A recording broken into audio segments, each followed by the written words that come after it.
Cuando Juan escribió sus epístolas, él hizo una declaración de lo que yo llamo asombro apostólico. En la primera epístola que él escribió, en el capítulo 3, hace esta observación. Mirad cuán gran amor nos ha otorgado el Padre para que seamos llamados hijos de Dios.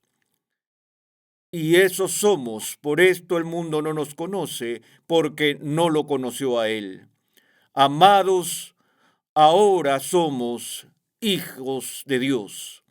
Ahora, notamos aquí, en el tono de las palabras de Juan, una sensación de asombro que parecería pasar por encima de nuestras cabezas en la cultura en la que vivimos hoy. Porque si hay algo que tendemos a dar por sentado y que nunca fue dado por sentado por la Iglesia Apostólica, es que somos los hijos de Dios. Ahora hay razones para eso. Hemos crecido en una cultura que ha sido fuertemente influenciada por la teología liberal del siglo XIX y en el siglo XIX aumentó el interés por el estudio de las religiones del mundo, ya que las exploraciones habían recorrido el globo en aquella época. La gente empezó a conocer mejor las otras religiones, las cuales hasta ese entonces no habían tenido acceso por la fuerza pura de la distancia, y así vimos un frenesí de interés en el siglo XIX, particularmente en Alemania, por el estudio de la religión comparada. De hecho, la religión comparada se convirtió en una nueva disciplina académica. Y lo que sucedió durante ese periodo fue que los antropólogos, los sociólogos y los teólogos, en la medida que examinaban las religiones del mundo, trataron de llegar al núcleo de cada una de estas religiones para destilar la esencia y descubrir las similitudes entre hindúes, musulmanes, judíos, cristianos, budistas y otros.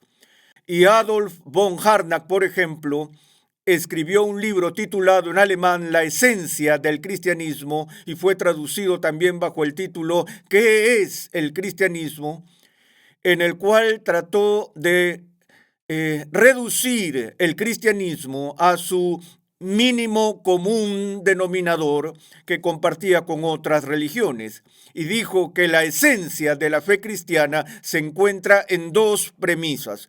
Una, la paternidad universal de Dios, y la hermandad universal del hombre. Ambos conceptos, en mi opinión, no se enseñan en la Biblia.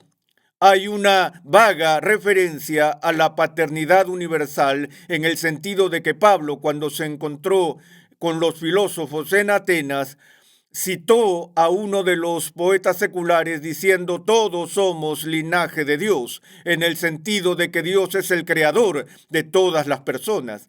Pero la idea de la paternidad de Dios es algo que en el Nuevo Testamento es un concepto radical y no simplemente algo que tácitamente se asume que todo el mundo disfruta.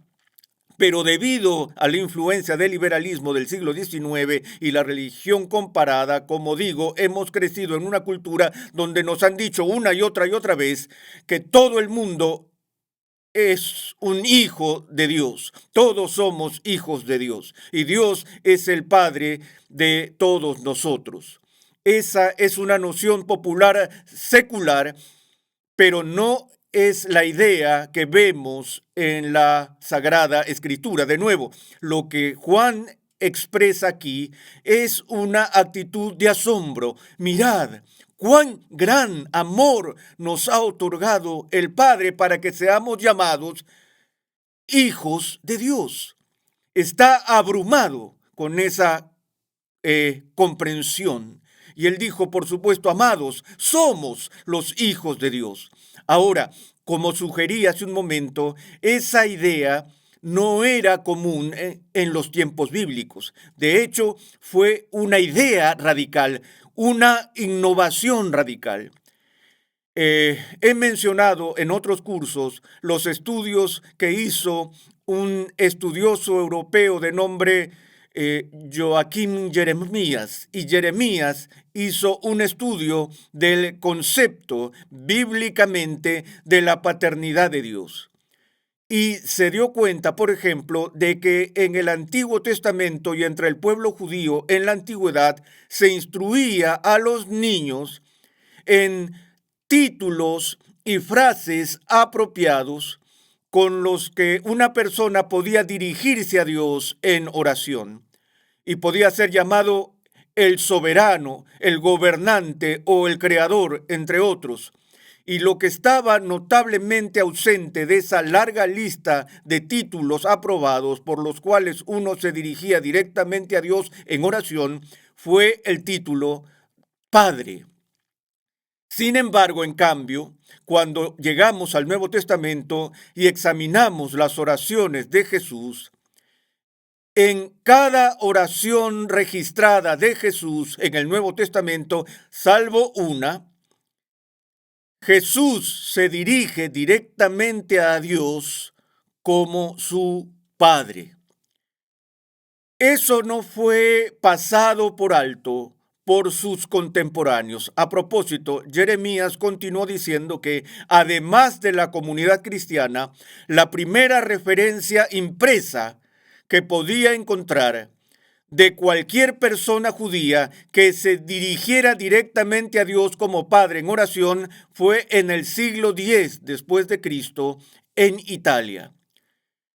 En otras palabras, esto fue una desviación radical de la costumbre cuando Jesús se atrevió a dirigirse a Dios como Padre. Una vez más, sus contemporáneos no lo pasaron por alto porque esta es una de las cosas que indignó a los fariseos cuando escucharon a Jesús referirse a Dios como su Padre. Lo tomaron como una afirmación tácita a la deidad. Se está haciendo igual a Dios. ¿Por qué llegarían a esa conclusión? ¿No concluiríamos eso hoy si escuchamos a alguien dirigirse a Dios como Padre? ¿No pensaríamos que eso indicaría algún tipo de arrogancia o de pretensión especial de deidad? Pero los contemporáneos de Jesús lo hicieron porque entendían el carácter radical de eso. Ahora, una de las cosas que es aún más sorprendente es que Jesús no solo se dirigió a Dios como su Padre, sino que cuando sus discípulos vinieron a él y le pidieron que les enseñara a orar, él les dijo en primera instancia: vosotros pues orad de esta manera: Padre, Padre nuestro que estás en los cielos. Y la primera palabra de la oración del Señor es radical, sin medida. Eso mismo que Jesús dijo: no solo voy a dirigirme a Dios como Padre, sino que ahora los invito a hacer exactamente lo mismo para que cuando oren le digan a Dios: Padre nuestro. Y él extiende el privilegio de dirigirse a Dios como Padre a sus discípulos.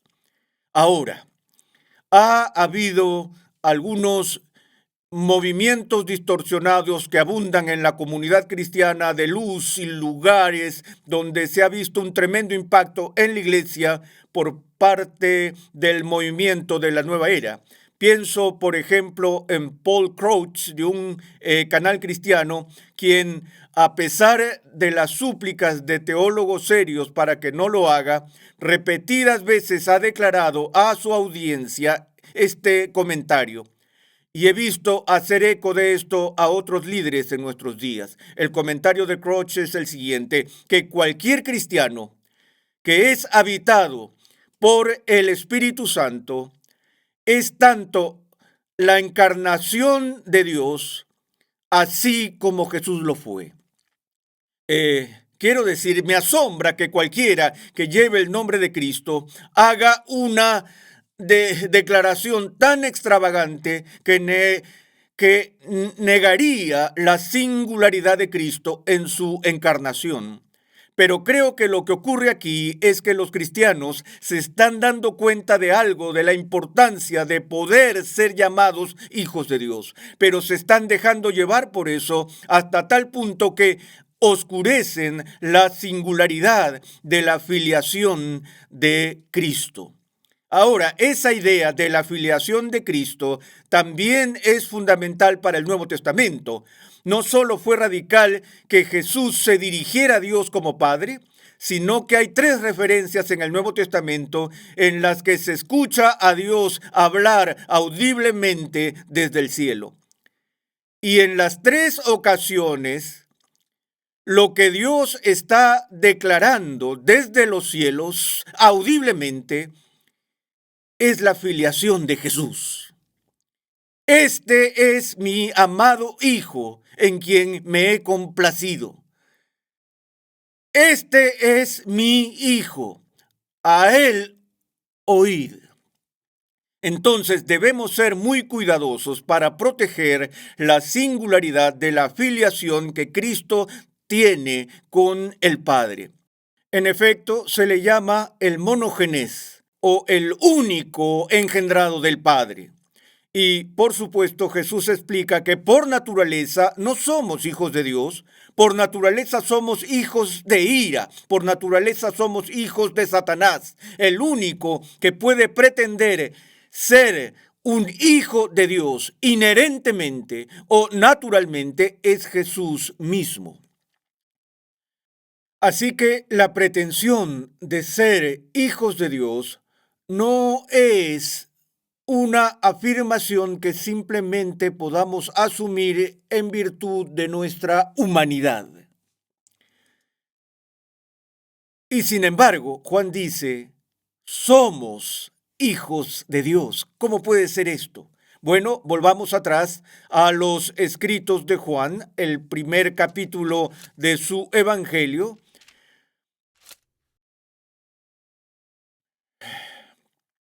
donde en el prólogo del Evangelio de Juan,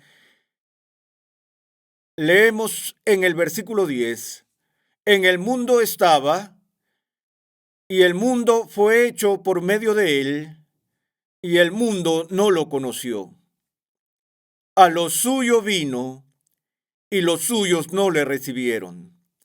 Pero a todos los que le recibieron les dio el derecho de llegar a ser hijos de Dios, es decir, a los que creen en su nombre, que no nacieron de sangre, ni de la voluntad de carne, ni de la voluntad del hombre, sino de Dios. Ahora, otras traducciones dicen, mas a todos los que le recibieron les dio potestad de ser hechos hijos de Dios, o el privilegio de llegar a ser hijos de Dios. En este caso era el derecho de llegar a ser hijos de Dios. La palabra que está en el griego, hay una palabra poderosa para autoridad. Es la misma palabra usada para Jesús por sus contemporáneos cuando se admiraban de él y decían, ya sabes, él habla no como los escribas y los fariseos, sino como quien tiene autoridad.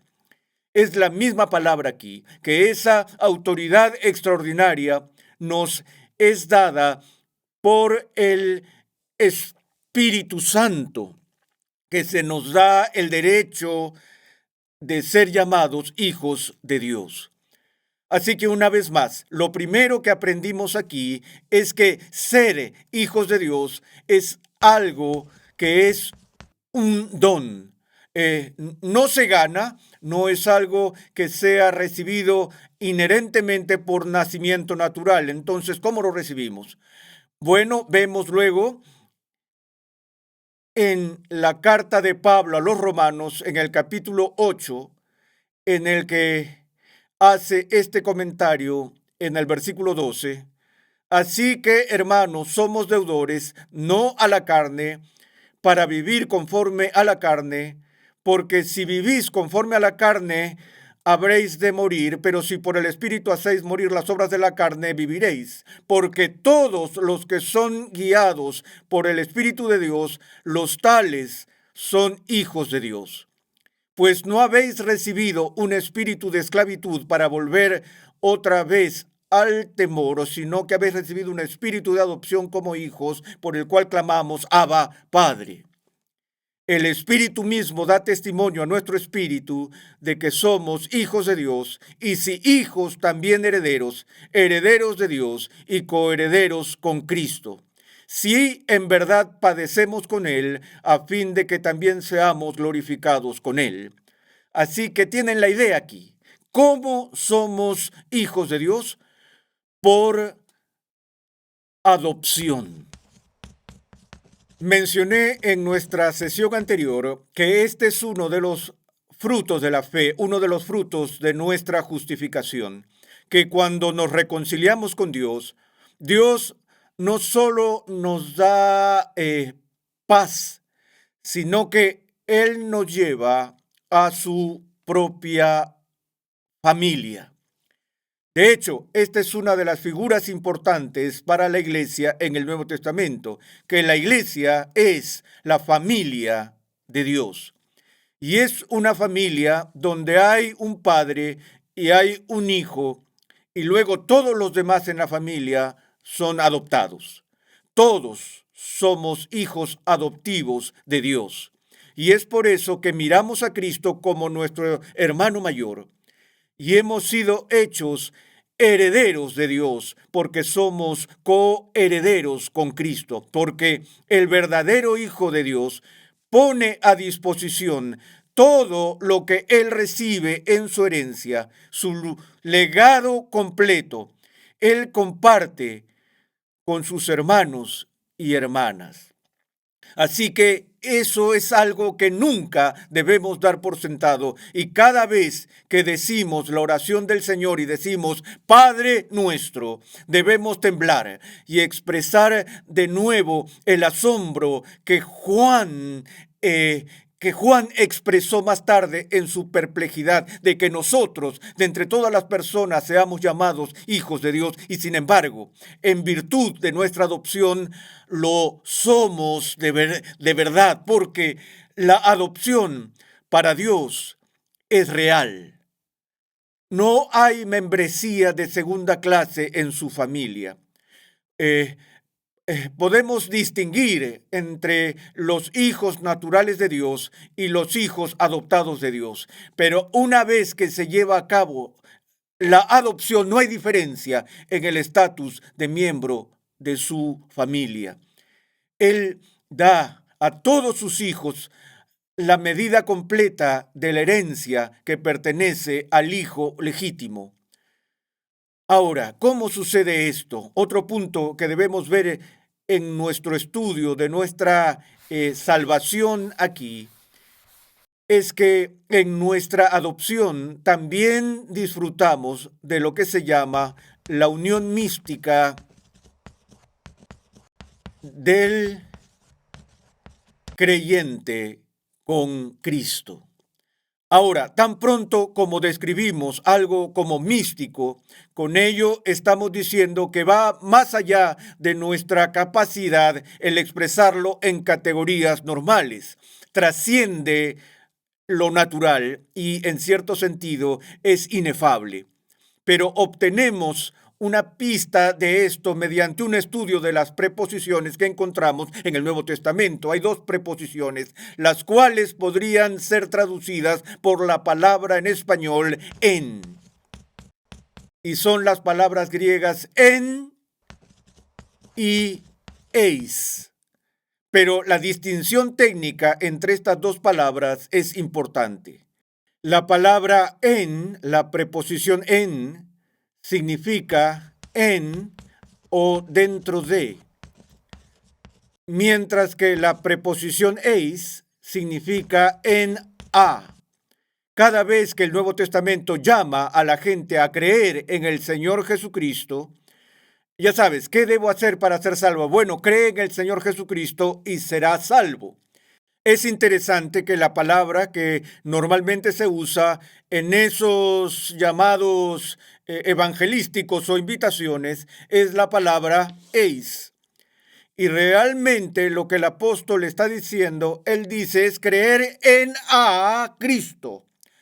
No solo creer algo de él, como queremos decir cuando decimos que crees en algo, crees en el hada de los dientes o crees en Papá Noel.